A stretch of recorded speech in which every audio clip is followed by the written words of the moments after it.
వీళ్ళకు 10 ఏళ్లలో ఏం జరిగింది మంచి విషయాలు చెప్దామంటే వీళ్ళ కేసీఆర్ ఫోబియా పట్టుకుంది అధ్యక్ష.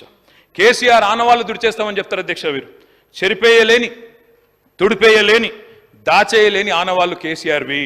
ఎట్లా జరిపేస్తారు అధ్యక్ష నాకు తెలియక అడుగుతా.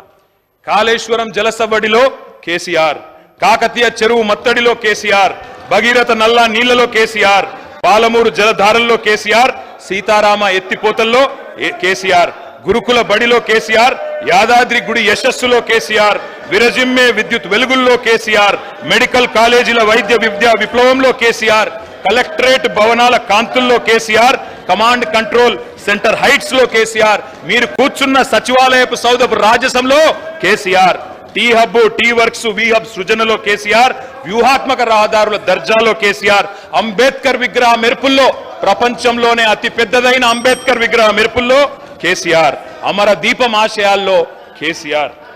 అధ్యక్ష వారన్నారు అధ్యక్ష, డిప్యూటీ సీఎం గారు అన్నారు అధ్యక్ష, మీరు మమ్మల్ని అభినందిస్తారనుకున్నాం అని మాట్లాడారు అధ్యక్ష. ఇంత చక్కటి బడ్జెట్ పెట్టాం, అభినందిస్తారనుకున్నాం అన్నారు అధ్యక్ష. అధ్యక్ష వారిని నేను అడుగుతా ఉన్నా అధ్యక్ష, ఎందుకు అభినందించాలి అధ్యక్ష? ఏం చూసి అభినందించాలి? ఏమన్నారు మీరు? 6 గ్యారంటీలను 100 రోజుల్లో అమలు చేస్తాం అని మాట తప్పినందుకు అభినందించాలా? డిక్లరేషన్లకు దిక్కుమొక్కు లేకుండా చేసినందుకు అభినందించాలా? 420 హామీలను తుంగలో దొక్కి మా మేనిఫెస్టో చైర్మన్ శ్రీధర్ బాబు గారు రాసిన హామీలను తుంగలో దొక్కినందుకు అభినందించాలా? అభినందించడం కాదు అధ్యక్ష, అభిశంసించాలి. మిమ్మల్ని అభిశంసించాలి. మన దగ్గర రీకాల్ సిస్టమ్ లేదు కాబట్టి అధ్యక్ష 4 ఏళ్లు భరించాలి, వేరే మార్గం లేదు. ప్రజలకు ఎన్ని హామీలు ఇచ్చారు అధ్యక్ష, ఎన్ని వాగ్దానాలు చేశారు? అరిచేతిలో వైకుంఠం అంటే ఏంది అంటే అధ్యక్ష, ఇవాళ